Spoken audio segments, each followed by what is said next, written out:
What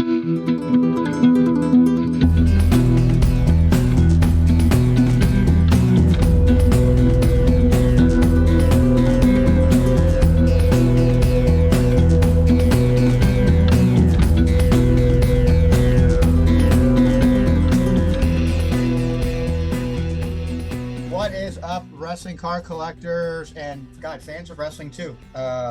It's been a little while. I mean, it feels like it's been forever for me, just because we got back from a monumental Chicago show not too long ago. But here we are again, covering the month of July's sales and news and information. And once again, always with my good friend Mr. Paul Anand from the Wrestling Card Price Guide. How are you today, sir? I'm good, man. Nice to see you. It's been a while, huh? Yeah, it's been a little while, and Well, yeah, it'll be a pretty adventurous weekend we had there. It's like that, a lot of stuff happened, but you guys can all check that out in the recap we did with Adam Gilman and Ryan yeah, Shear. we've talked the National over to death. I mean, Yeah, it's we sure have. fantastic. So, but we're gonna knock out. And we'll start talking about it again next year when we start figuring out Cleveland. Oh God, I just Such want to a good time, recuperate man. for a while. But I want to Yeah. recuperate for a bit. But for everyone that missed, and you see all the fuss that we made about it, and you see all the pictures, and you hear all the talk, and it was on Card Foundation this morning, and Brett McGrath talked about it, and so many people covered it, and the buzz across the board was that it was great, and it was a pleasure being a part of it all. It was great hanging with you again all weekend long.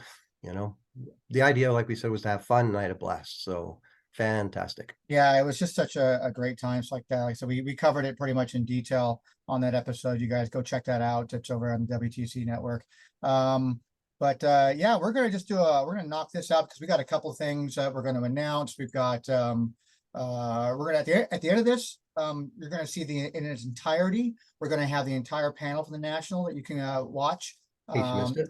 Yeah, they were very nice to send us the files, and I'll be downloading those today, as a matter of fact, and getting to work on this episode, and we'll be up soon, hopefully. But we have that. But so we're gonna keep it short and sweet for this one, for the intro, and get right into the market index.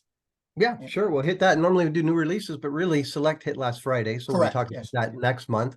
There wasn't anything on the AEW side. There wasn't anything more on the Panini side. Indie stuff will sort of correlate with the Brotherhood, and they'll sort of get us wound up for next time. So we'll get right into the index you want to do. Yeah, index right away. It's like that. Yeah, and we have some significant changes here on a couple of items, I think, that I really like to look into. But we're starting off with our 2021 AEW hobby box here. Yeah, down a little further from last month. We were at like 89, 83 last month, down to 56. So that's, like a 30% drop. That's a big drop. Yeah, and you had said you figured it might be a $50 box. There was quite a bit of it kicking around at the National, of all these things, but quite a bit more expensive than what you get here from the eBay sales. Correct. 25, 30% more. But there was a lot of all of it. There was AEW 2021, AEW 2022, certainly the Prism boxes, and the 2022 Prism boxes, the box, were as high as $450 on some tables. I guess these guys didn't get the memo. But yeah, so your thoughts on that? The 2021 down to 56, and the 2022 AEW hobby box up a tiny bit last month from 50 to 53. So those boxes are equivalating. You're almost at the point now where you can buy 2022 or 2023 for the same dollar.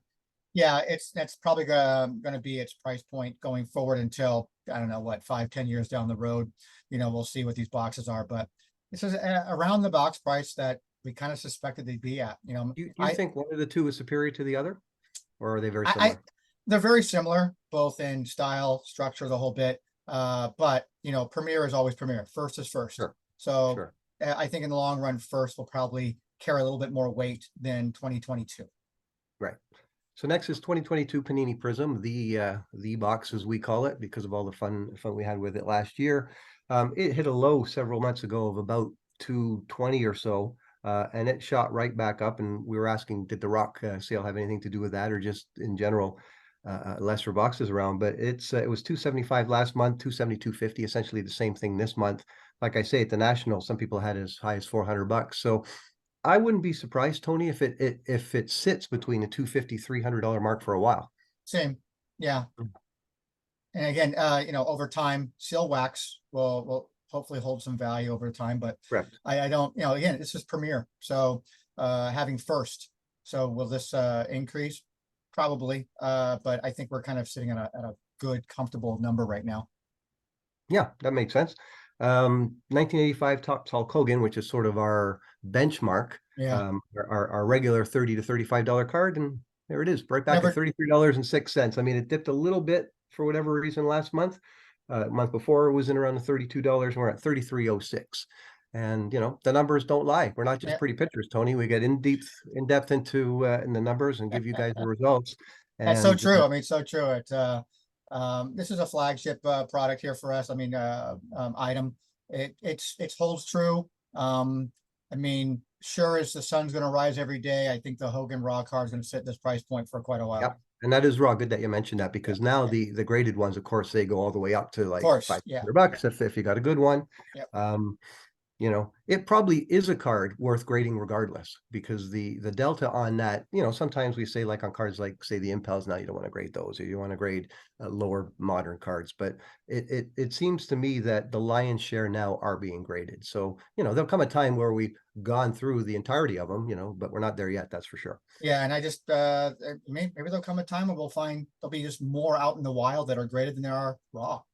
Possibly, because that's a But card I think that collectors like to have. You know what I yeah, mean? Like if you're one of these guys that has multiples of something, because for investment value, like a lot of guys in the hobby are, if you find a good one, you're going to hang on to it. yep, I'm sure there's guys that have a boatload of these cards. I have yep. one. I don't even have a Topps. I have an O-Pee-Chee because that's what I bought on the day. But that's what makes it great for me. I bought it out of a pack back in 1980, whatever, O-Pee-Chee up in Canada. I don't need the Topps, no matter what it's worth. Yep. But I know I can get one for $35 if I want.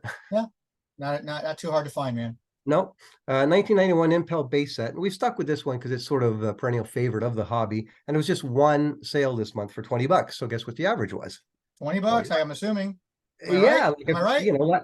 last month we had one sale for 8, and if that happened this month, that would have been the average for the month. But we only had the one sale for 20, so those have dried up.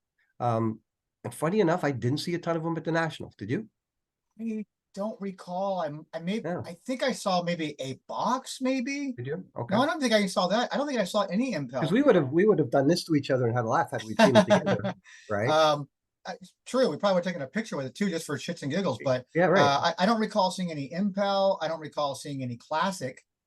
No, You the know, boxes were mostly new for sure. It was mostly Panini, yeah, right? I saw some of those, but we was, saw some Monty Gum. We saw some yes, Wonderama. expensive. The Monty gum, it was like what, $1,200 or something? $600 for a box, I think it was, for one Correct, box. And then correct. the Wonderama was 1900. Right, that's what it was. We did see some things. You like that Hulk Hogan sticker that I pointed out to you? Remember the one for Yeah, two grand yeah. for It's like it was a Topps Heritage, the one with the stickers and it's like that. The yeah, guy, granted, it was a PSA 10, but come on, it was a yeah, 2006, I believe it was like that. It was for $2,000. Come on. yeah. I'll sell you mine. Well, I won't sell you mine, Yeah, but also I I've got figured like I've got mine's worth about 20 probably a of them. buck or two. I've got 20 of them here. I'll sell them all. I'll sell all 20 of them to you for $2,000. Yeah, well, and you'll hand deliver them for that. I will. All right, so that's Impel. So that's going to change, though. I Yep. think that we're going to find, because it's a set that never ends, and I don't think it's going to let us down. I think before you know it, we'll start seeing them again, and the prices may even go up. Might. Yep. Now, 2022 sort of box that's close to my heart, even though I don't buy the box, is the 2022 Immaculate, because as you know, I'm banging away on the base set. And I've said it before, it's the hardest set I've ever had to put together, for no other reason that I have to buy them one at a time, and Yeah. I'll get to Chuck and up they come. No one person has had two yet. And I had this conversation with sellers of the product down in down in Chicago, and they said to me that that's going to be quite a significant accomplishment when it gets done, if it gets done, because there's just one per case. Yeah. And they reminded me there's so many unopened cases, and the fact that you have to go out and buy 100, and now I'm in the sort of $20 tier per card. It's not likely that that's going to be a set that there's going to be a lot of people having. But my thing is that, well, 20 years from now, it's going to be kind of cool to say I have a first year Panini Immaculate base set, the only one. Yeah, you So probably will be the only one that has that. right. So for me, seeing the box prices, and these prices are low that I'm about to quote here: 425, 500, 480, 470, 495. I saw them at the National for like $700, the Immaculate boxes. And funny enough, the Immaculate boxes would often be beside the UFC boxes and their football. And the wrestling was the cheapest of the three. That was the one that sort of baby blue colored box, didn't have any graphic on it, Yep. And I believe to date, this has been, I think Elite is coming, but this has been the highest end. I think Immaculate's above Impeccable. I'm not sure if that's the way they do it, but it seems to me like this was the box. So it averaged out at 495.50. So just a shade under $500, which is up from last month by $50. Yep. Nice So significant. Yep. yeah, so that's an interesting one. Like I talked, I'm waiting on someone that Adam introduced me, Ryan from RBC Crew, who's a huge purchaser of wrestling and seller of wrestling, and he has a whack of an open boxes, and surely he's going to have some base, and hopefully maybe there's some base in there I need. But that's what it seems to be out there. I haven't found any bigger players, so to speak, sitting on this stuff. And when I talked to Panini about it, I said, Twilight Zone for me when I can buy an Oscar signed relic for cheaper than I can the base card. And That's true. Yeah. that's the case on a lot of stuff, especially on the lower name stuff. We even kind of put that to the test. We asked a couple of dealers there when we saw that they had a relic card in their case, in addition to a base card. And there wasn't much difference in the price point, really. No, not at all. So yeah, $500 roughly on a Panini and Immaculate. Destined to be a big box because it is their top level product. And then 2023 Panini Prism, we did that just to compare it to the 2022. We expect it to drop in price relative to the 2022, but in actual fact, from last month, it went up. We have a bunch of sales and it landed at about 240. So it doesn't seem like, we talked about this on the show the other day with Adam and Ryan, all this talk about the hobby being in trouble. Well, shit, based on the main event, based on these numbers, based on the amount of wrestling I saw at a myriad of booths, based on the amount of people that were buying the product, I don't think wrestling's suffering at all. I think if anything, we're doing exceptionally well. We are doing pretty well. I mean, whether people want to talk about a down market or not, again, the numbers don't lie. Wrestling always seems to kind of just, survive no matter what. Yeah. We don't have strikes. We don't have shortened seasons. We don't have any seasons. That's right. So it's continuously going all the time. So there's so much content to absorb when it comes to wrestling, whether you're an AEW fan, whether you're a WWE fan, independent fan, there's just something on every single day of the week. So it's always fresh in our minds. And that translates to the cards, and cards are, nice little ways to capture those moments of what we love and what we enjoy. Yeah. So I don't see history. I really don't see that wrestling gets hit as hard as other sectors of the hobby. Really don't. Right. Yeah. I mean, everything that I've seen in the last week and looking at these numbers, and we're going to get into our top sales now, is encouraging. Doesn't suggest to me that we're in any sort of immediate trouble. Whilst that might be happening, I'm sure at the higher end, but you know what? I just read last night that there's a Mickey Mantle and it's at 6 million and it's on its way potentially to tying the record. So of all time in sports cards. So, there's always people out there with cash, and whatnot. So, speaking of which, like if we look at our top sales of the month, number one, $21,000 for a 2022 Steve Austin Black Prism. Now, yes, it's the inaugural Black Prism for Stone Cold, but $21,000 is a very, very significant number. Big number, and it's nice to see Steve Austin getting some recognition finally in this hobby. Well, not only did he get the top spot, he got the number 2 spot. Yep. And he also had a third sale, a Transcendent Auto for $1,750, which unless your name is McMahon, getting $1,750 for any Transcendent Auto is a big, big number. Yep. So kudos to the Rattlesnake, and he's one of those names, like you mentioned, you like to see Rhea Ripley last month and names that we don't see that often. It's not always the Hogan, the Andre, the Flair, the Roman, the Rock. Stone Cold Steve Austin is in the conversation. John Cena is in the conversation. Taker is in the conversation. And then there's a whole secondary tier of guys, and we saw that at National again. We saw stuff from Benoit, from Sting, from Jericho. Someone asked, "Have you ever seen the CMLL card?" And I said, "Yeah, it's one of our Grail cards in the hobby." So anyway, so the first one was the gold, and these first 2 sales are through Golden. The 2022 Austin Black for $21,000, and then the 2023 Austin Prism Throwback Auto PSA 9. So that one was graded for $7,200. Nice, big numbers. Yep. The number 3 one, a 2023 Rock Kaboom, and this was the thing we talked about before. Was it going to make a splash? Well, if you get one and you get a graded PSA 9, $5,300. Now, so arguably, PSA 10 on this one. Correct. Right. PSA 10. If the next couple come graded like that, we'll probably see a slip from that $5,000. But $5,000 is $5,000, and there you have it. From the latest release. To me, before we continue with this list here, to me, having these top 10s, everything on these top 10s, are 4 figures and above. Correct. 15 years ago, that didn't exist. 10 years Oh, ago, I think no. that. You sold the first four-figure card back in the day. I mean, on a regular level, on a regular everyday kind of thing, these are selling all the time. That's where Every wrestling day. cards have Every week. come from now. Come to is that we're continuously having cards that hit 4 figures, guaranteed. It seems like, and then on a pretty regular basis, we're having 5-figure sales. Correct. So it's incredible to me to see that how this has really grown. And for all you wrestling historians out there, the first ever four-figure card sale was made by none other than Tony Vella, the Trish Stratus Divas 2005.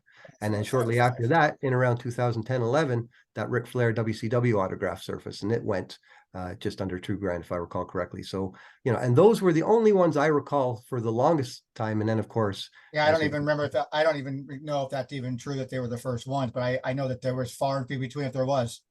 I'd never seen such a thing. Yeah. Had you? No, I was shocked. Like, to me, I was like, I hit the lottery when I sold a card for $16.50. Right. Like, I think I paid $275, $250 for the Farouk knee brace. I could have had the Hurricane mask for about $400. Those were fucking massive numbers back then for a wrestling card. The hardcore hack that I'm missing still was offered to me for $150. I said no to it. That's why you look at these numbers now. It's like real estate in Toronto. You look at the houses of what you paid 10 years ago to what it's worth now, and you got a lot of millionaires all of a sudden. Yeah. Just time doing its thing. Anyways, we'll press on. 1982 Hulk Hogan Wrestling All-Star PSA 7. There was a few Hogans that were in there this month. We always just pick off the best one, the top one to say it was at 45.28. It ain't a month of wrestling card sales if there isn't a Wrestling All-Star in the top. Usually it's a Hogan, but should an Andre or should a Flair turn up? We've even seen Putskis and other ones like that at very high grades coming in the $3,000, $4,000, $5,000 range. So that just shows you the strength of the vintage as well. It's not all Prism and Kaboom. Number 5 was a 1981 classic Undertaker autograph. It was the one that we were posting about with the silver autograph on it. Yep. That sold for $4,500, Tony. That's incredible. That's the most impressive thing on this list for this last month. It might be. It might be because this is an after fact signed autograph. On a card that we consider. I think it's on Zan's Iconic 25. We consider it to be one of the iconic cards itself. By the way, just notes like that. There's a typo on that one. It should be 1991, not 81. Oh, yeah. Yes, of course. Yeah, but no one sees that. Just me. Yeah. But yes. I just because you read it as 81, so I just want to make sure. Yeah, every so often I make a typo. Every so often I forget a particular food card. It's just the way it goes. So that went for $4,500, signed after the fact by Taker. You go and get that signed today if you can through the Fitterman program or whatever, and then get it graded. To get a PSA 10 is fantastic. So that's just a really nice piece in general, and it's good that it got the money to reflect it.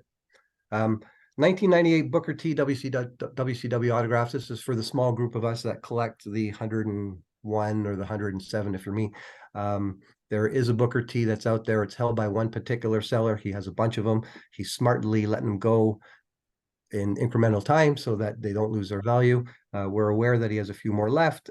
I think he sold another one in around the same price, $3,500.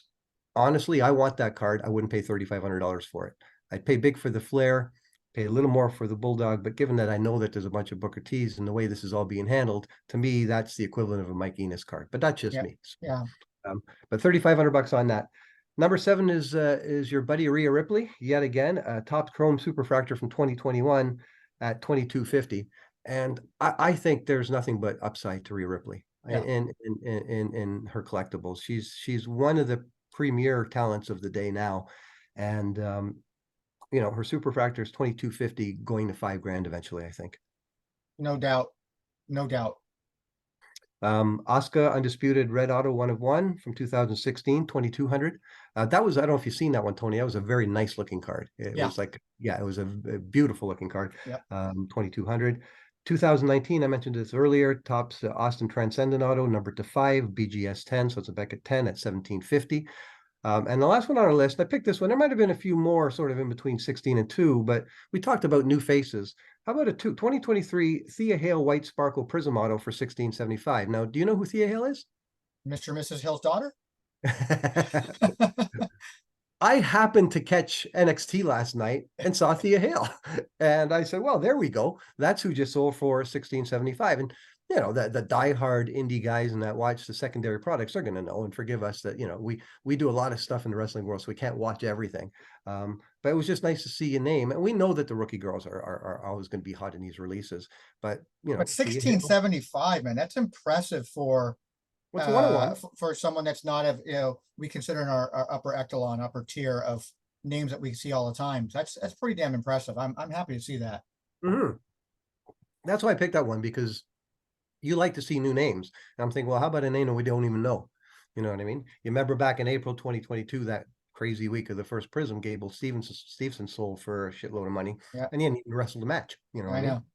And we're what, a year and a bit later, and I think he's just starting to wrestle now. So It's interesting. It's just that's why I love watching these check out these top 10s, because yeah, we see the usual suspects in there, but every once in a while something creeps in like, wow, that's pretty impressive. And it just shows you the strength of the hobby as a whole, that there's something for everybody in the hobby. yeah, And and it it just allows us with some degree of accuracy and a little bit of science to it to present you with these numbers so that we're not talking out our ass. yeah. That here's some stuff that we picked up on eBay, and we've sort of looked at it, aggregated the data and presented it, and it gives you an idea. So that's it. I'm sure everyone wants to get to the panel. So that's Do all you we had think for that this. do you think that in the future maybe we should just like grab screen images like that and just show it? Well, I mean, we have these sheets available if anybody wants us, and every so often we might make a mistake. It's possible, but it's here. But before I let you go and we bring on to the panel, I just want to have a very quick discussion about Rax roast beef. Okay, bring Um, it. Accidentally yesterday on Wrestling Card Wednesdays, and those people that don't participate with Wrestling Card Wednesdays, it's one of the funnest part of the hobby. On Wednesday, go to your collection, throw down a card, take a picture, and send it out. It was started by Tweet over in the UK, and it's become one of the biggest sort of interactive things of all of us, where we all got every Wednesday we get to look at something cool and new, Yeah, or that we've seen before, and it's just nice to see over and over. yeah. Anyways, I thought, carnations, haven't seen those in a while, so I posted them and I said the rarest of food cards. And for whatever reason, I didn't think about Rax roast beef. I didn't even consider it to be a food card, but I thought, well, roast beef, it must be. But then you and I chatted, and you had an opinion. Yeah, Let's hear it. I don't agree with it being a food issue. I know it's sponsored by a drink and a food, but it wasn't inserted in any packs. It wasn't part of any promotion to buy something and get this in return kind of thing when it came to like food related products. It's a sponsorship that was given away at an event. So for me, back in the day when I used to have Collect before there was WTC, I used to have the wrestling categories broken into wrestling section broken into categories. I would Right. have like national release products, regional release products, food issues, Japanese products. I had it all broken down into categories. I would not put that in my food issue category. I just wouldn't. For me, I wouldn't. Right. That's just my opinion. And that might be Um, why it escaped me. Like I thought about you know, uh, even Frankie said, "What about Stewart's?" And that one I didn't think about either, because it's a good point too, though. it was plentiful many years ago, but that doesn't mean today. And honestly, I can't say I've seen them recently. And I think because they were out of Quebec, I might have seen them a little more often. But I concede the point that Rax roast beef is absolutely, if it is 100%. considered a food set, the rarest food set. But I just want to make one more remark, and this might not be a popular opinion, but we're all allowed to have our thoughts on what the rarest is, and the buck doesn't stop with any one person. Nope. We've said this many times before, that there are no leaders of the hobbies. There is no lord of the hobby that sits above all of us, that's all knowing and all seeing. We're the sum of our parts. We all contribute, and we all know quite a bit that adds to the whole. Yep. I'll readily Agreed. concede that the Rax roast beef is the rarest set of all time. I will not concede that it is the rarest set by far. In fact, I think that there's some that are nipping on its heels and maybe just as rare. In the last couple of months, we know that Uncle Danny found some Rax roast beef. We know that David Peck got his second Mhm. set. So there's 3 sets that we know of. There's still only one Panini set that I'm aware of in the world. Yeah. There's still only one Comic Images Diva promo set that I'm aware of in the world. Yeah. You didn't want me to mention Impeccable because that's something that there's 65 of, but there are rare sets. Yep. So for me, yes, we can say that the Rax roast beef are the rarest, but just in my opinion, if I'm going to give it that, not in another stratosphere, not by far, not astronomical difference, none of that. By a It is hair. what it isn't. at the end of the day, it's one's opinion. But I've been at this game for a long time. I've seen Panini cards floating around. I have never seen a complete set other than the one that I have on that wall. I've seen through looking at eBay for the last 20 years all the comic image product. I've never ever seen a Divas promo set other than one that's sitting behind you. Never even seen a card other than maybe Jamie Right. Stock. I think Top, Jamie Stock in the UK has a 2016, few. I'm only aware of 2 guys in the world that have that set, even though people say, oh, they're readily available, right? So I just want to clarify that, we can go back and we can say that this is the rarest set because for whatever reason, I don't even believe the whole history behind it anyways on the racks, but look, I'm the first guy to jump on one. I've been wanting one forever. And I think it's a great set. And if it's the rarest of all time, it's barely the rarest set of all time. Well, it's an interesting conversation to have. Make for a great episode to talk about that. Actually, get a couple of guys on to talk about that. Be great. Yeah, and I'd be happy to do that and defend that with anybody. Yeah. So, we got anything else, sir? No, that's it. I think there's a panel that we did last week that people are keen to see. We will introduce you guys to that panel, but going forward, just so you guys know, this will be the last episode that we're doing, known as the monthly recap. We're going to kind of rebrand this show now, and we're going to be calling it the 3 count show. So going forward, we'll continue to keep doing our market index. We'll continue to keep talking about new releases. We'll continue to keep talking about our top 10 pricing, but we're going to interject a few other cool collectibles within the hobby, because a lot of us collect more than just cards. Correct. Like for instance, the Hulk Hogan boots that many of us were watching on Golden sold for $66,000. Perfect example. Exactly. And these are the discussions that, I tweet a lot of this stuff beyond wrestling cards, and a lot of people dig it. And you're in a store there that carries a lot more than wrestling cards, and you have one-on-one feedback with a live audience as to what people are into. When I do my pricing to come up with the top numbers every month, I invariably see other items like belts, like figures, like VHS tapes, that are ultra rare that catch my eye. And it's the kind of thing I think that people are interested in. So whilst we're certainly going to be focused on wrestling and wrestling cards, and that's not going to change, we're going to expand sort of what we talk about a little more. So it's not the same old. I mean, we'll still do the data so that we can sort of say where we're at.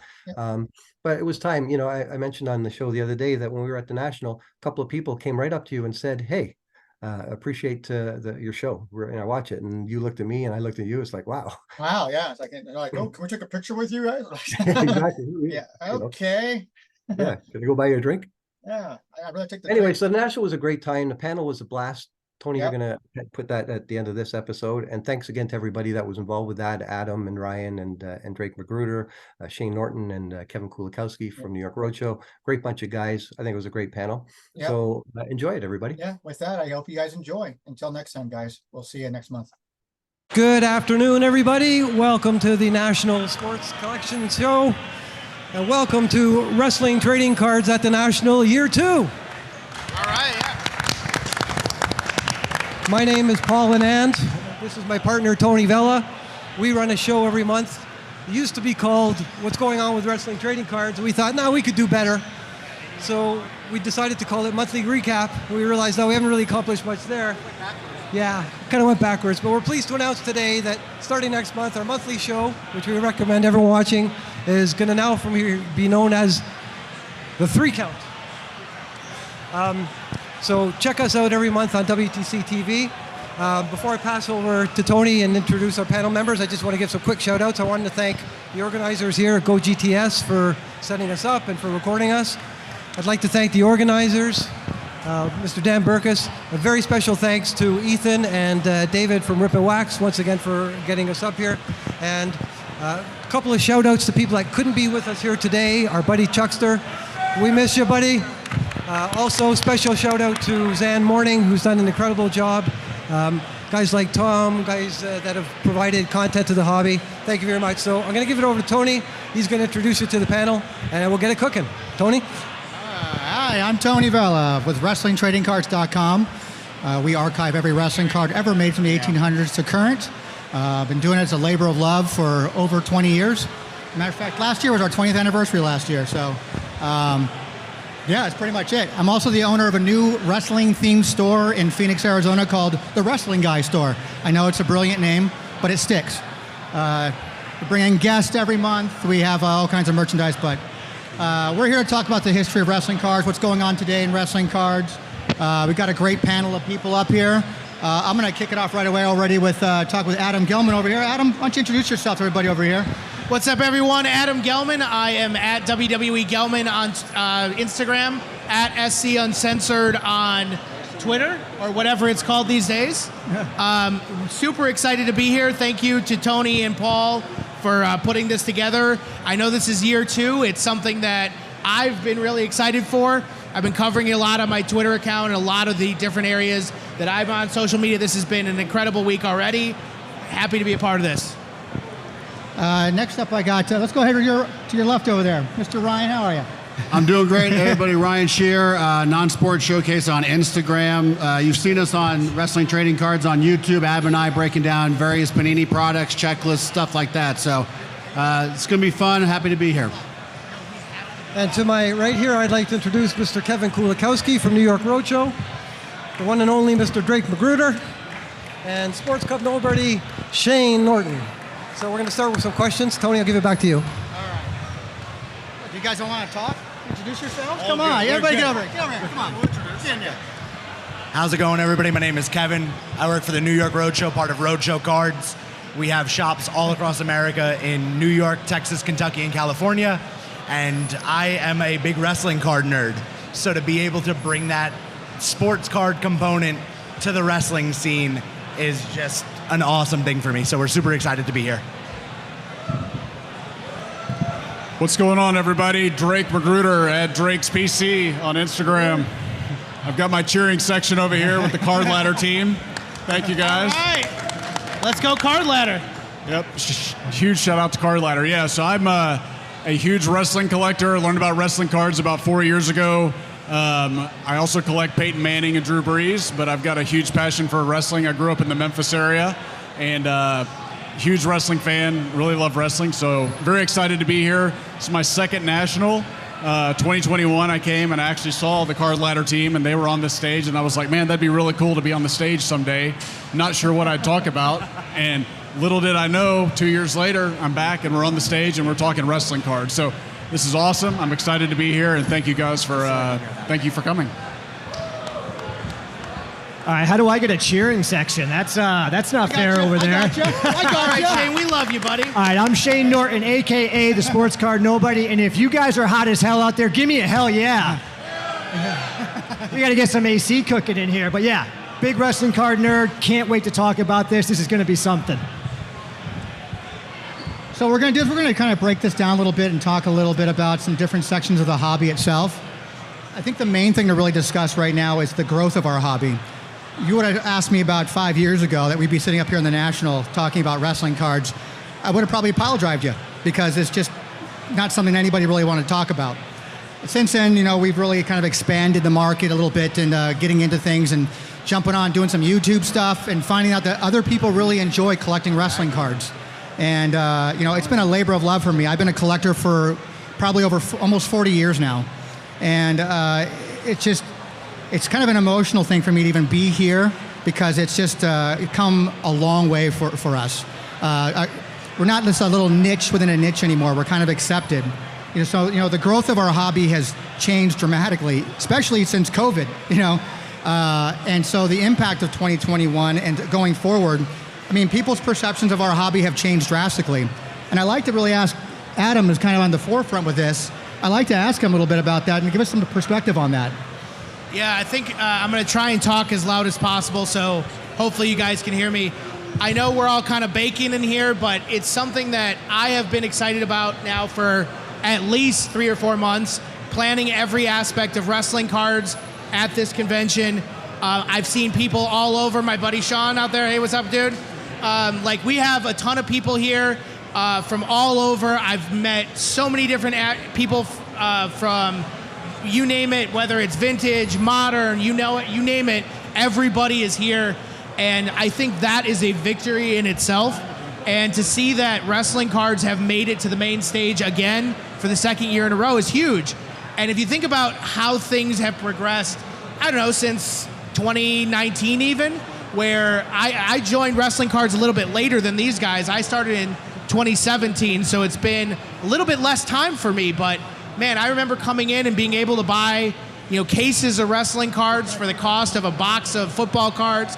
And now it's like seeing the growth in the hobby. There's been so many more things that you can accomplish with a community behind it, with the number of people behind it that we've been able to get over the last few years. And it's just been amazing to see, especially from the beginning of the Panini license, the end of the Topps license. There's been so much growth in people just talking to us, Instagram, Twitter, people all over the place. Always reach out. Hey man, I was always a wrestling fan. I love wrestling. I had no idea there were cards. And to see that now those people are coming in and being a part of our hobby, being friends that we talk to on social media all the time, get to see at these events. I mean, like, it's incredible to see. I mean, it's been a really cool transition, a cool thing to see over the last couple of years. I mean, and Kevin over here, you too, you primarily have dealt with sports cards for so many years. But we were talking earlier, you get asked a lot about wrestling cards now. I mean, how do you address that with some of your customers and other fans that are coming in? So really what we're seeing now is like, we saw the expensive sale of the Rock 1 of 1, right? Yep. And that was sort of the card that started the wrestling flame, right? And now wrestling has hit the mainstream for cards. It's cool again to collect wrestling cards. And you have the people who are looking at it from a sports standpoint. Wait, it's like... It was cool? It was cool at some time? When was that? No, it's cool now. Like, it was cool at some point. I don't know. When I was a kid with my Austin 316 t-shirt, it was cool. Such a baby. But like when you look at sports cards, it's more themed towards transactional, right? Everybody's opening sports cards now, and the first thing they're asking is, oh, what's this worth? Oh, am I going to make money on this? But the thing about wrestling cards is there is money in it now, but the collector base is a lot more passionate about what they're collecting.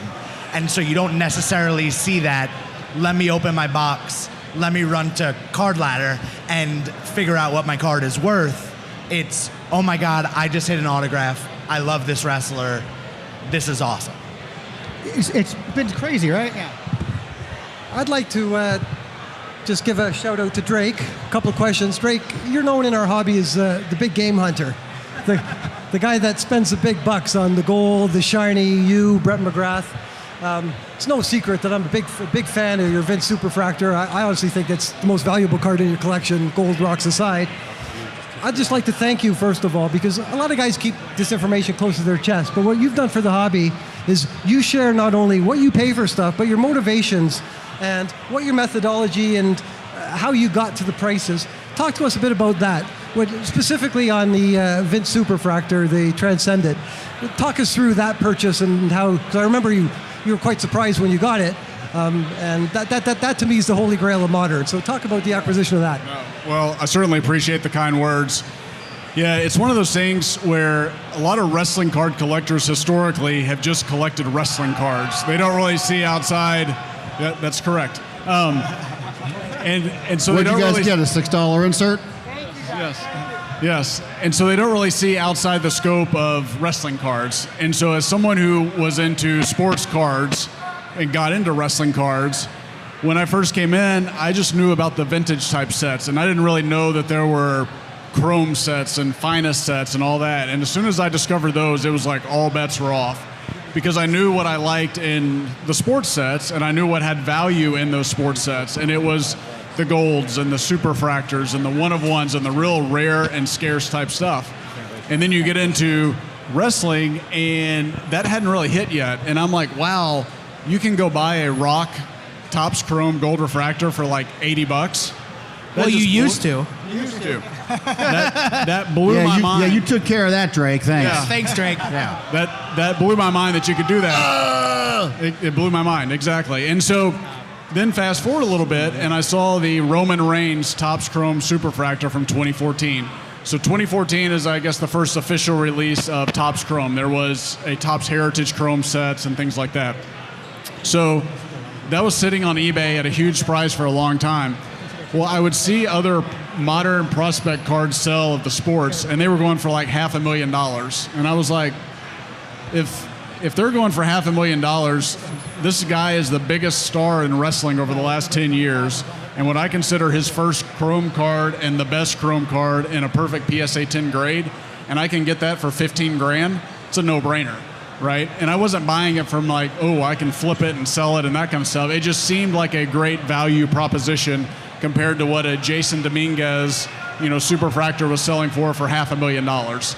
And so the thought process made a lot of sense. But I remember before making the purchase, to Ryan's point down there, I talked to a few friends like Brett McGrath and a guy named Joey, and I said, look, I want to make this purchase, but I feel like once I do, wrestling cards aren't going to be cheap anymore because they will have arrived on the main stage.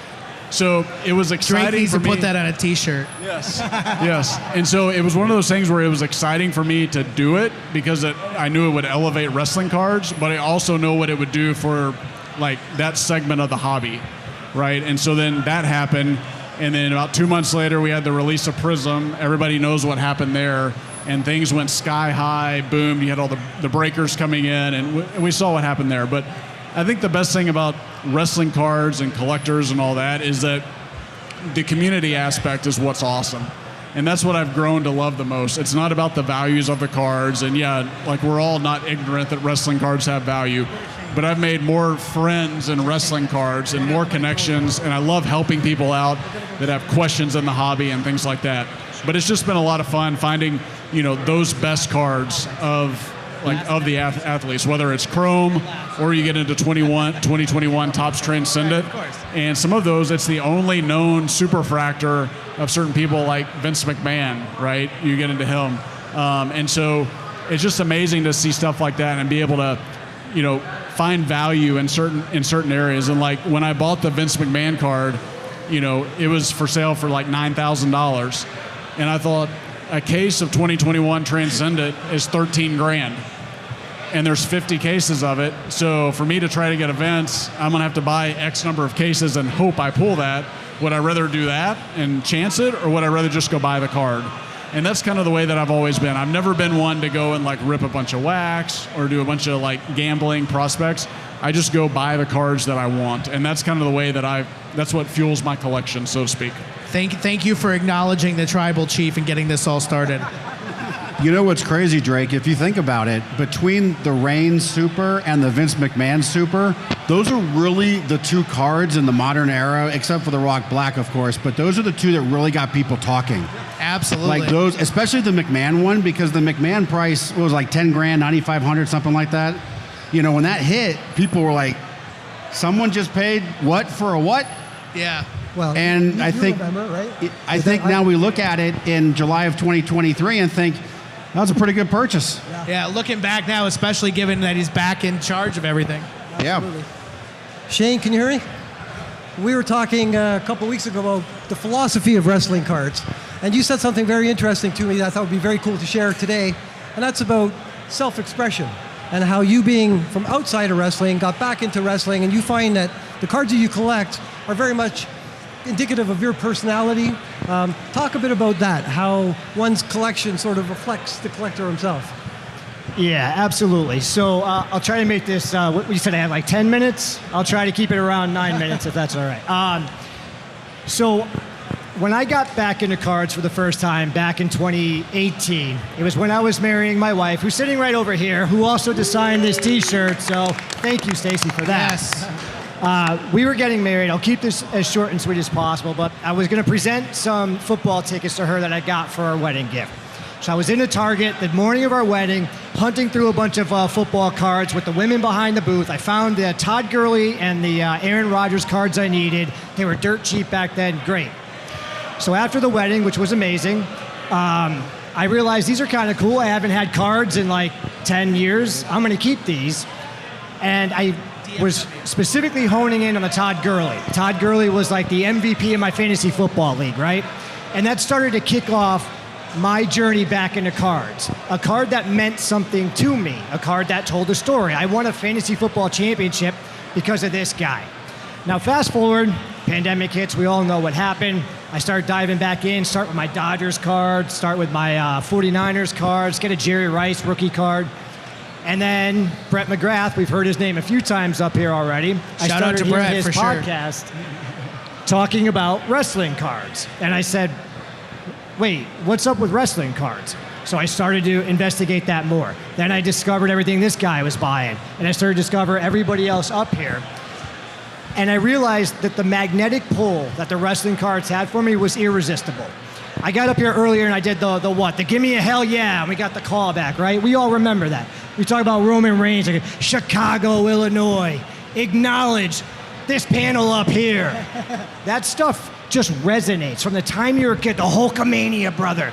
It lives with you just so deep. At least it did for me. So collecting for me always starts from a world of trying to tell a story, to have the sense of self-expression. When someone walks into my office, they're going to see a Bret Hart card, they're going to see another Bret Hart card, they're going to see another Bret Hart card, and then some baseball cards over here. And I want that to happen. I want people to come in and go, what is this guy like? What's something about him? You're going to get some sense of that from my card collection, and absolutely nothing that I have found grabs me the same way that wrestling cards do. And it's just like, that's the only thing I want to do now is collect wrestling cards. So I think I've had about like half the people up here on my podcast. Speaking to what he was saying earlier, the community aspect of this too, it helps tell those stories so much more. You're hanging out with people that you like, that you enjoy, that also nerd out about these same things, that'll put up the ones with you. This is what it's all about. This is why I collect. It's cool, all the gambling that you're hearing out there and the rah, rah, rah. But if I have a Bret Hart card that nobody else has, but I can talk about it with these guys, that's why I'm here. It's all about nostalgia. 100%. I think it's more than anything else in any other sport. I really think that wrestling is what puts you in a moment. It's not even the moment itself. It's the lead up to that moment. It's what happened after that moment. There's so much more about wrestling cards that you can be attached to, and the cards bring that to you. They're little tiny pieces of 3.5 by 2.5, a piece of art. That's what they are, to capture a moment. One quick thing, like Shane mentioned something like about the excitement of landing a big card. Like, unlike a lot of the communities that I've been a part of prior to this, the wrestling card community, when something big happens, people rally and celebrate. Like, they come together, the community is awesome. They really help each other out in celebrating those things all over. It's incredible to see.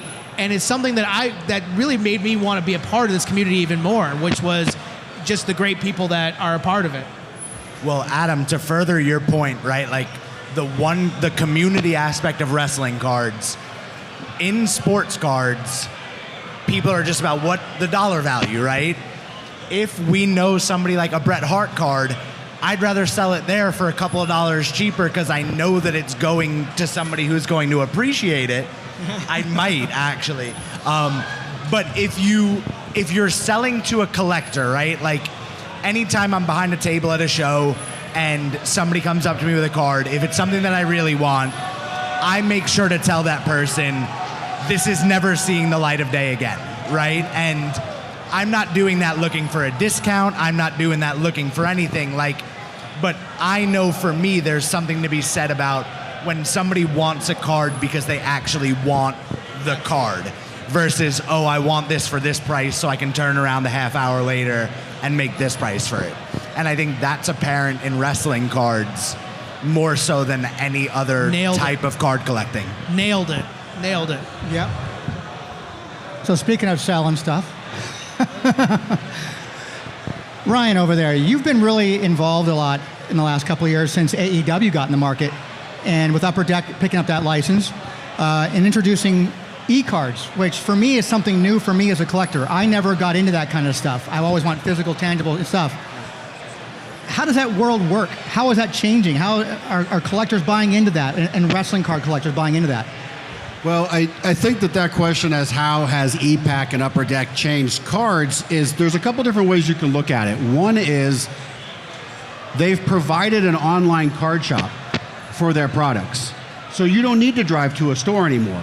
And if you don't have a local card shop, you have one online. The problem that Upper Deck has had with releasing wrestling cards is that they're not releasing wrestling cards. That's the issue. Ever since 2021 AEW came out, which took wrestling by storm because those boxes at one point were $250 a box. A Kenny Omega dotted line signature sold for $2,500. And everyone was like, no, it didn't. And then the seller came on and was like, here's the PayPal receipt. Yes, it did. And so that's when AEW arrived. And AEW arrived with such a fervor, but Upper Deck didn't capture it. They let it lapse.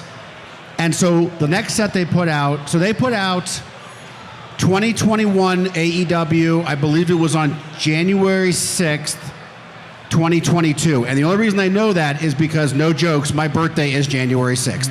My condolences. So every time I listen to the news, I hear about my birthday, every single time. And then in November of 2022, they put out AEW Spectrum, which is a mid-level. It was like $300 a pack with a couple hits. It completely bombed. The set completely bombed. It really should have been like $75 a pack, and it just died. And so once the actual product arrives in stores, there's about a 6 to 8 week delay to get it into e-pack.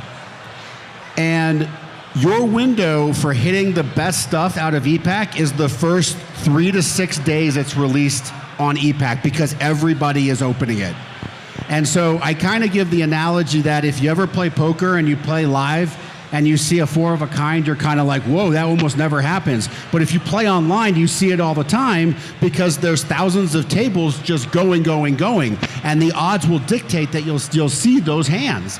It's the same with e-pack. It's not one guy in a store opening 2 boxes. It's 1,000 people opening 10 packs at a time. Huge. Boom, boom, boom, boom, boom. And the hits come fast and furious, and then the product dries out. So Upper Deck, they really, I mean, if they're going to do anything with AEW, they need to start releasing more products in a more timely schedule. Because if you look at Panini's coming out every 2 to 3 months with something. And pretty much they're all winners at this point. Yeah. So the other thing I don't like about e-pack, so e-pack, are the cards digital? Yes, they are. Parts of them are digital. Typically in a base product, you will get digital cards. If you get 5 of the card or 10 of the card, you can then combine it into a foil parallel, which is then now a live card. Now Spectrum's different. Spectrum's expensive, so they give you every card. So there are different ways to like level up your cards on e-pack, but the inserts, the autographs, the memorabilia, they are live cards. You can have them shipped to you. And I do actually have some here at the end I'd like to give you just to see what the product is. One of the biggest problems that I've seen with e-pack is they don't adjust their pack prices to the market. So 2021 AEW is $12.99 a pack on e-pack, but you can buy a box right now for probably like $75, which is 16 packs. So you do the math. So that product sits there. It sits there dead. It's never going to sell, and that's an issue. The good news is that when they make the products for digital for AEW platform, they actually make sets and inserts and autographs specifically for the e-pack that you cannot get in a live box. So you do have the option of getting different cards. If I were Upper Deck, I wouldn't even print real cards anymore. I would go straight to e-pack with every single release. Every release would be e-pack. It's just an easier concept. It's easy to open packs. It's easy to buy packs. It's semi-easy to trade. You know, that's depending on who you're trading with. But the ComC piece of it is huge too. Yeah. So what you do is when you sell your cards, you can either pay to have them shipped to you, or you can send them for free to check out my cards and sell them through their platform. So if you get a big hit and you don't want to sell it on Check Out My Cards, you can or on a fixed price Check Out My Cards, you can send it to Check Out My Cards auctions, and they actually charge a much lower percentage than if you were to wait 8 weeks, get the card, and then sell it yourself. So it's a huge platform for all of cards, especially hockey and Marvel, especially with those big Upper Deck licenses.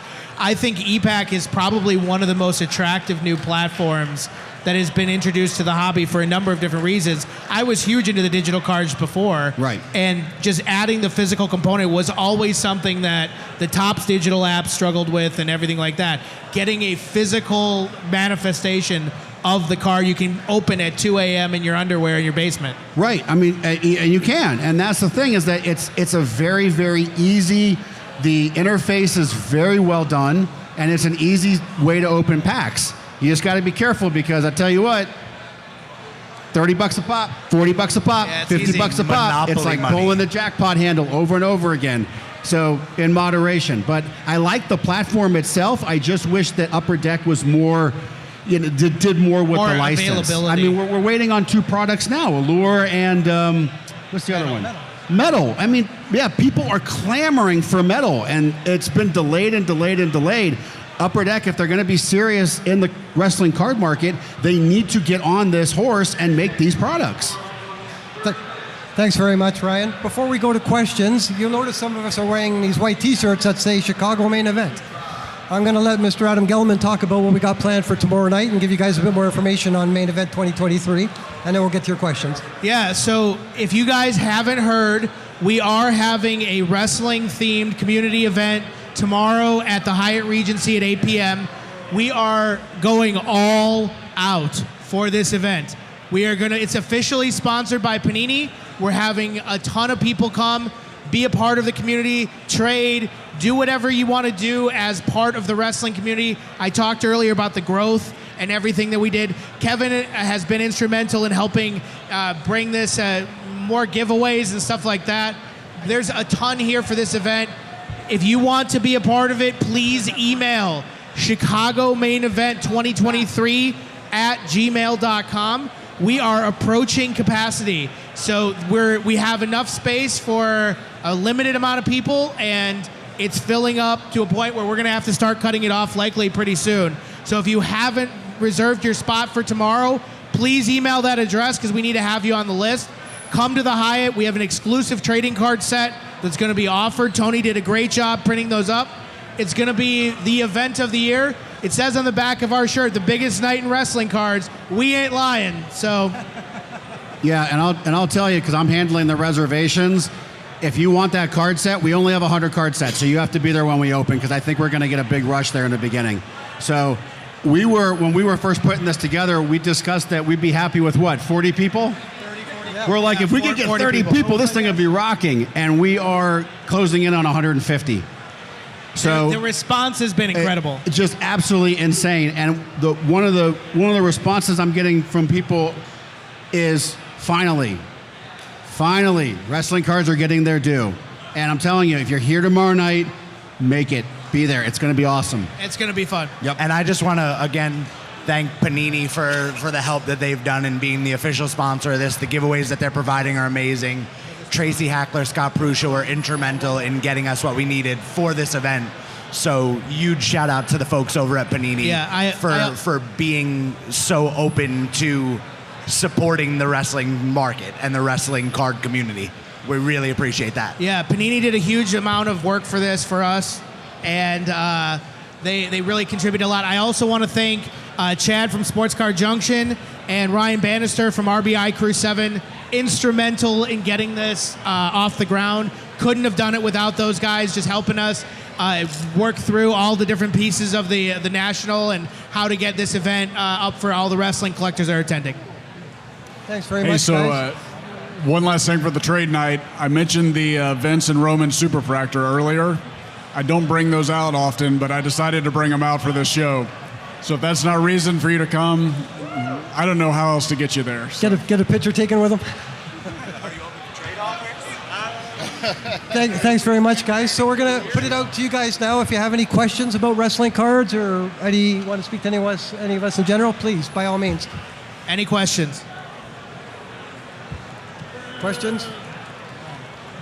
I think the biggest takeaway for wrestling cards and what I hope sparks across the hobby, right, is like you see the guys here and you see what they collect, and everybody has the specific things that they collect. At the end of the day, elevating the hobby and getting the hobby to grow overall is about collecting what you like.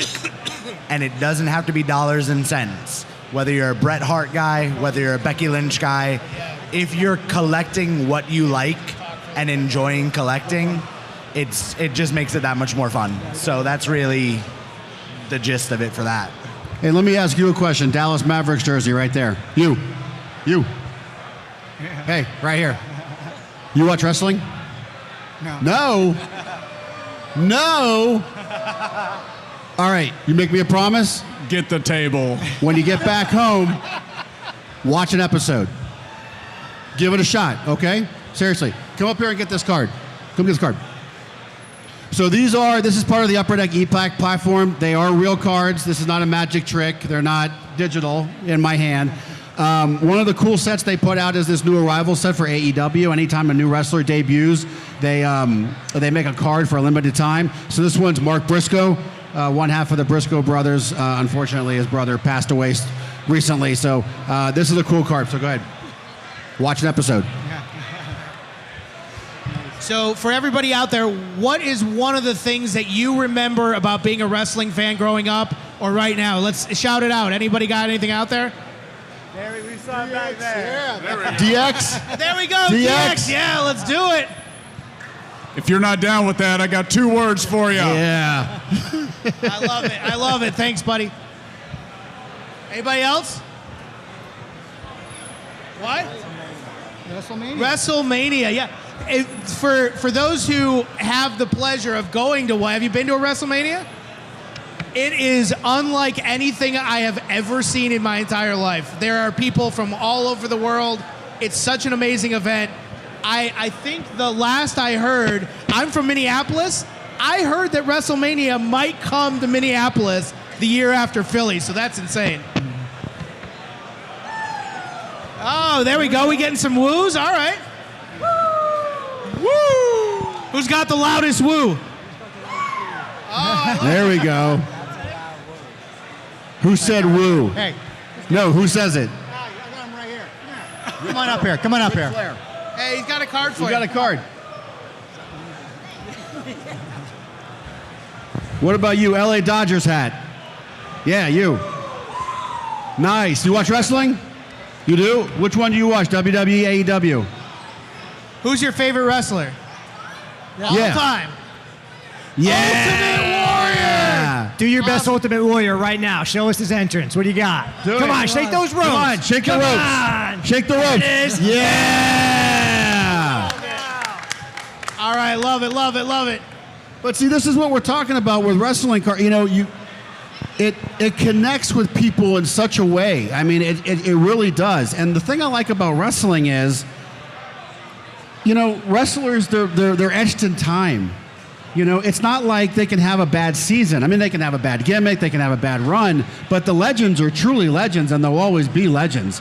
So, I mean, it's really just, one of my favorite memories is watching Stone Cold catch Shawn Michaels' Sweet Chin Music, telling him to go somewhere, spinning him, and then Mike Tyson coming in with the fastest 3 count in the history of wrestling that actually made Stone Cold mad. So, you know, you have these moments that resonate with you. So, you know, if you're not watching wrestling now, give it a shot, turn it on. Yeah, I mean, hey, listen, what's your favorite Jason Dominguez catchphrase? Exactly. How many did we just say for all the different wrestlers?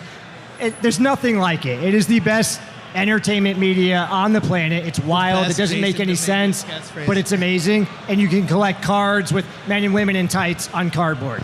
Come on now. Does Trevor Lawrence have a catchphrase?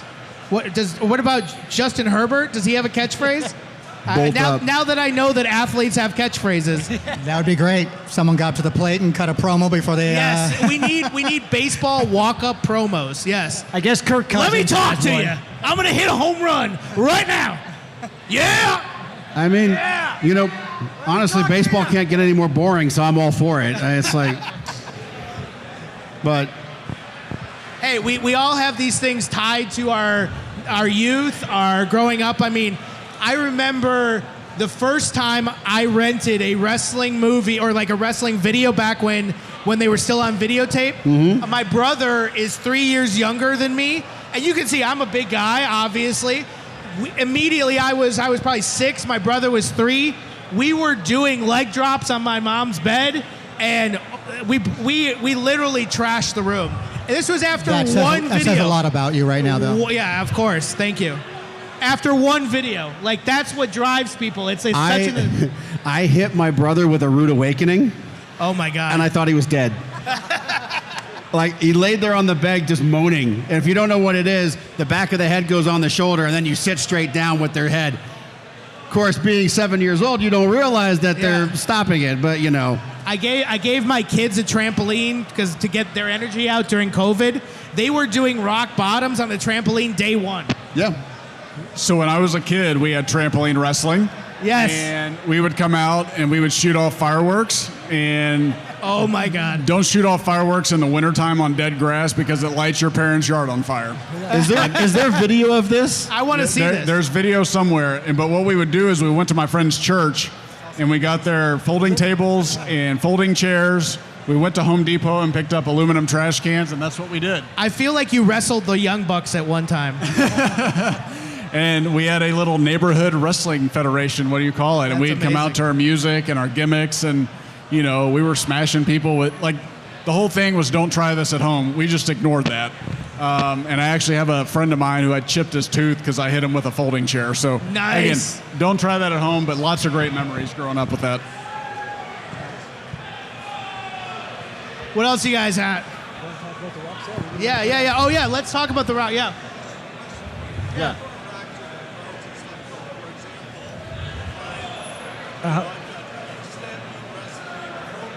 Yeah. Well, we go right back to the late.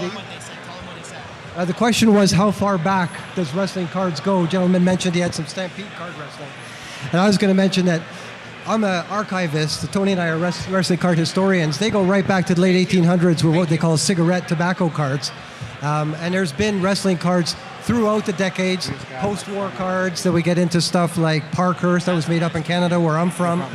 Then, of course, into the 80s when Hulk Hogan became big, the Wrestling All-Stars, the top sets. So there's been a very, very rich heritage of wrestling. But something very big happened a few months ago in our hobby. And that was a card for the first time sold for 6 figures, and that was the Rock Prism 2022 Black, sold for $126,000, more than doubled the previous record, and it's something that got the entire community. TMZ covered it. TMZ actually posted a story. So TMZ Sports, everybody knows what TMZ is, actually covered this sale. It was The Rock's first, like, 6-figure anything. Like, he's had cards sell for, what, $84,000 too? This was a wrestling-themed card selling for 6 figures. Ryan and I were on a video before 2022 Prism came out, and we said this set could have a 6-figure card in it. We thought it would be 5-10 years down the road. No, it happened this year. And honestly, I was shocked. I thought that card, when it got to 40, I was like, wow. Were you sitting up watching that all night too? I was following the text stream back and forth. The group text, yeah. Watching the bids just keep going up. I mean, it's just every 5 minutes. I just knew every time my phone went ding, ding, ding, ding, ding that something was happening. So, but I got a question. I got a question for Shane. Give Shane the microphone. Yeah, Paul was saying, so like we had predictions. Like I remember Paul's wrestling card price guide.com. If you haven't seen him, his site, go check it out. It's awesome. Ton of wrestling card information. His main focus is pricing. And he said, what do you think this card's going to go for? And I said, I don't know, $20,000, $30,000. And then it gets to $20,000. It gets to $30,000. Paul sends me a message like, this is going to be a long night. And it was like, I had no idea that this thing was going to sell for 6 figures. Beyond excited that it did, because wrestling cards were put on the map for the first time in a long time. We've had big sales. Hogan sold a ton of nice cards. There's been a lot of big sales. Drake, obviously, has been the purveyor of a few of those, but nothing like this. And to see that it went to a guy that was getting into high-end wrestling cards for the purpose of collecting those cards was awesome. So Raspy Slabs was the confirmed buyer. He has a couple of partners that he works with on a few different pieces of wrestling. Like, I believe, there's rumors going around that similar people bought the other Rock 101. But either way, like, I think the challenge that people face with wrestling cards is comparing it to other examples and really figuring out, okay, if this card is worth $100,000, does that mean that this card should be also worth $50,000? Nope. But not realizing The Rock is a generational superstar, probably one of the most widely known people in the world. Yep. So I wanted to start with Shane. what was the first product you opened? You can remember opening. Good question. And why Bret Hart? So you actually touched on it a little bit. When I first got into wrestling cards, the first thing I did was seek out Bret Hart's rookie card. That was a no-brainer for me. But the first product I ripped was actually the AEW product you mentioned earlier that Upper Deck put out in 21. I mean, I love both WWE and AEW. I'm a huge AEW fan though, and I was super pumped to rip that, and that's really helped kick off the diving in even deeper. That 2021 AEW, it's a really good product. It's a nice base product. It really is. Yep, 100%. Because it has that mix of, it's a base product, but there are a couple car payment cards in there. Yep. Like multiple car payments, I call them. There's a couple $1,000-$2,000 cards in that product. I've sold them. So, I mean, I've hit 4 or 5 $1,000 cards on EPAC. We won't talk about how much I spent, though. I've been a little bit swamped today, and I haven't been able to concentrate on anything I want to buy. But I bumped into somebody at the RBI Crew 7 table. Again, shout out to them for being so instrumental in the event tomorrow. But the guy pulled out several AEW autograph cards, including a Sting authenticated card. It's the only card I still have on my mind that I really want to get my hands on that. It would be really nice to have that. It's a really great product. It was a little overpriced when it first came out. It's gotten to where it probably should be, but it's a fantastic product. Yeah, and RBI Crew, I purchased, so I was buying Macho Man like everything, like even the stickers that have, there's 5 stickers with the same picture, but the backs are different, and some has a copyright, and some has a period. I was buying all the and it finally got to the point where I was like, it's just too much. Because honestly, I'm not going to outbid like Jamie Wallace for the 101s. I'm not going to. I'm not going to spend that kind of money on those cards. So I really streamlined my collection down to cards numbered out of 10. Okay. So I figure that's enough for everybody to kind of get a piece who wants one. And then I also collect the real rare stuff like the Galactics from Revolution and stuff like that. So, but I bought the Macho Man Prism Gold from RBI Crew, and they cut me a really great deal. And I mean, if you're looking for wrestling cards, go check them out. Seriously. They've got, their stash over there is incredible. I mean, they've got, I think, four cases full of wrestling cards and it's right now. All the way from low end to There's something for everybody. To don't let your wife find out. Yeah, like that Super Fractor Right. John Cena they've got. Right. So Drake, what was the first product you opened? Yeah, so getting back into wrestling, the first product I remember opening was 2020 Topps Chrome. Like that kind of stuff. That's one of my I did favorites. that. I did the 2021 Chrome. But just quite frankly, I don't really rip a lot of product. That's just, like I said before, I just go find the singles I want, and I go after the singles, and that's kind of what works for me. But it was also, too, I remember buying boxes of 2020 Topps Chrome, and they were like $100. So that to me was, it was great value there. It was reasonable, and then you start seeing boxes and they creep up into 300 to 400 to 500. You almost have to pull something good, or it's not going to make it worth it. So, and that was really the value that I saw in wrestling cards at the very beginning. Was I could buy a box of Topps Chrome WWE for $100, or I could go buy a Rock Chrome Gold Refractor for $80, right? And I'm like, if I open the box, odds of me getting one of those cards are low.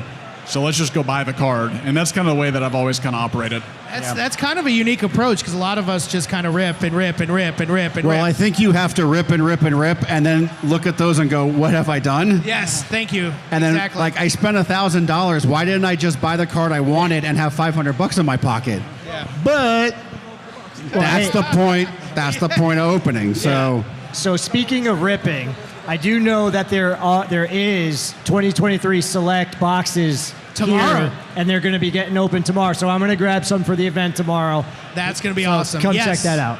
Select is going to be great. Hey, Tony, Paul, you guys have been to these shows before. Tony, you said you've been to a number of these. You guys both are probably the foremost historians and archivists. I think you use that word. Seeing all of this now in this sort of situation, what's your take on this year's show compared to the past? Probably a box or two just to rip at the event. It's a little overwhelming. Yeah, Okay. I think for me it's a little overwhelming to see where I started as a collector.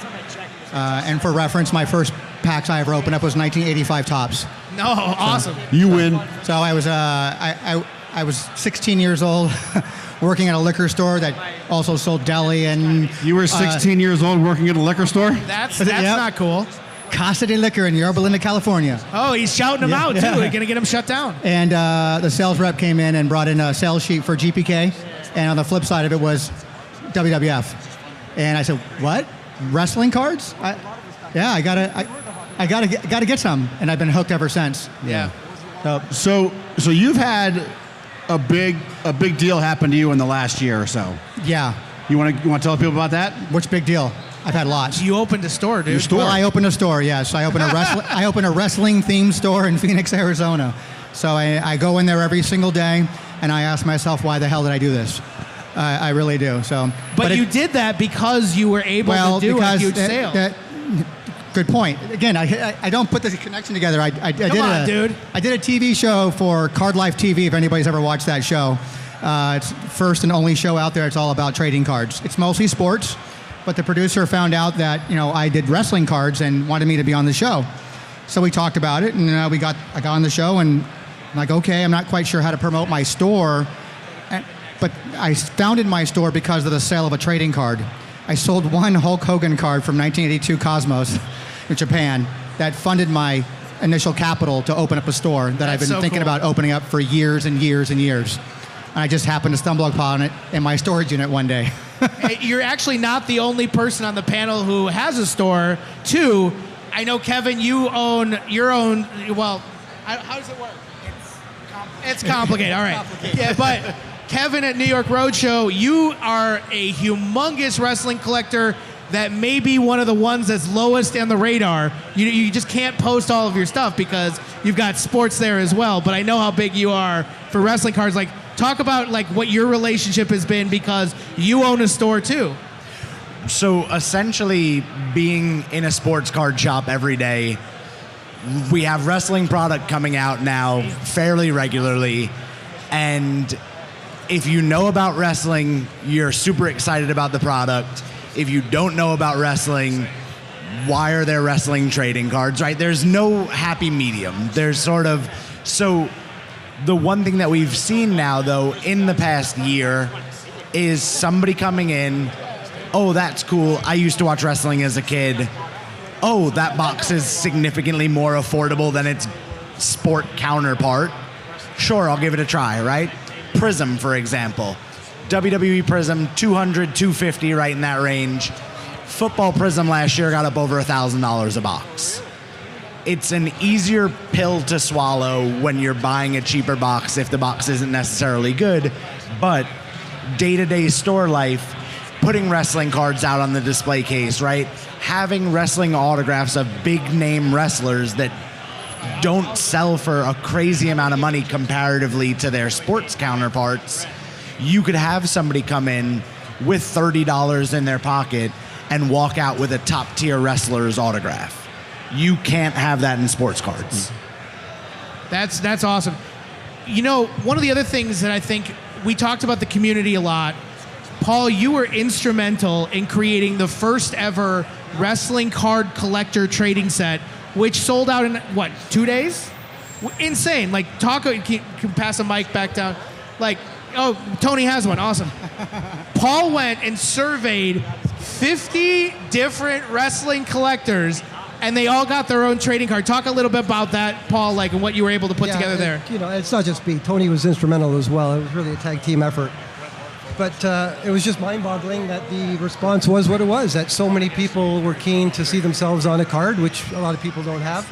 And now that you mention it, I'm going to formally announce that Series 2, we've decided, Tony and I, actually about half an hour ago, that yes, we are going to proceed with the next version of it. So stay tuned on social media for that. Series 2, hold on.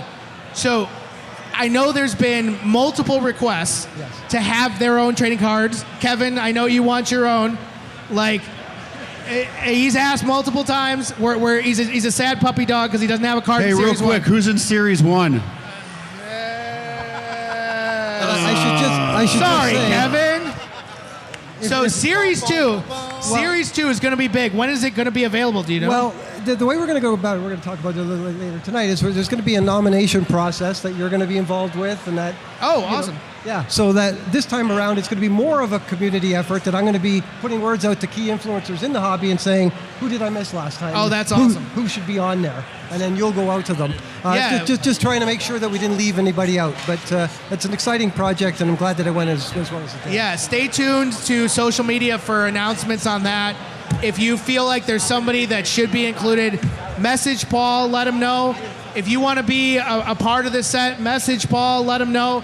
We're trying to get as many collectors into this as possible because it's such an awesome project. Thank you for putting together the first time.